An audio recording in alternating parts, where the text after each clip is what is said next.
সুরনন্দন সঙ্গীত একাডেমির পক্ষ থেকে আয়োজিত একটি পিকনিকে গত 11ই জানুয়ারি আমরা ঘুরে এলাম লোহাগড় টি এস্টেটের বাংলো। বাংলোটির পরিবেশ কিন্তু ছিল অত্যন্ত মনোরম এবং প্রাকৃতিক বৈচিত্র্যে ভরা। সকালে জলখাবার হিসাবে ছিল লুচি ও আলুর দম। খেলাধুলোর পাশাপাশি আয়োজিত হয়েছিল ছোটদের বসে আঁকো প্রতিযোগিতা। প্রকৃতির মাঝে বসে আঁকার যেন মজাই আলাদা।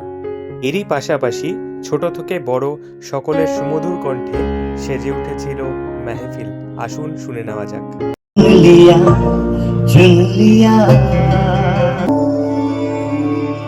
কিছু কিছু কথা বসে আছে ভিজে, মিছি মিছি ব্যথা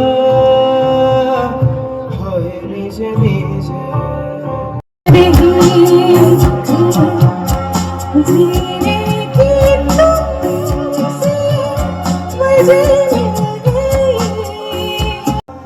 আমি পারিনি তোমাকে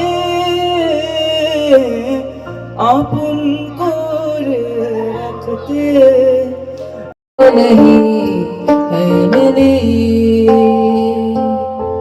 ना रईस हूँ मैं बड़ा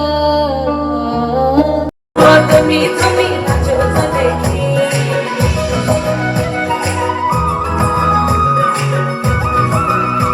आँखों में रह गए हम आते आते जाना, तेरी यादों में रह गए।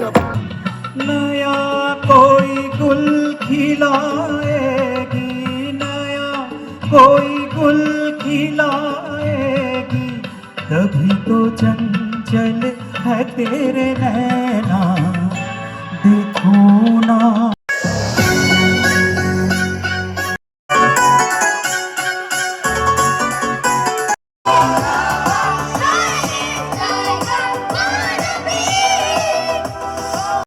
আজ শুধু মেঘ সাজাই মেঘে, আজ শুধু মেঘ বুকে,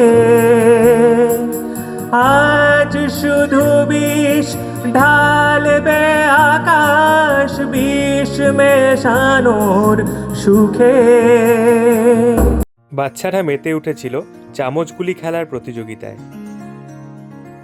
বড়রা মেতে উঠেছিলেন হাড়ি ভাঙায় এবং মিউজিক্যাল চেয়ার প্রতিযোগিতায়। এত সুন্দর একটি ইভেন্ট অর্গানাইজ করার জন্য সুরনন্দন পরিবারকে জানাই আন্তরিক শুভেচ্ছা। সকলকে জানাই নতুন বছরের আন্তরিক প্রীতি ও শুভেচ্ছা। ভালো থাকুন, সুস্থ থাকুন।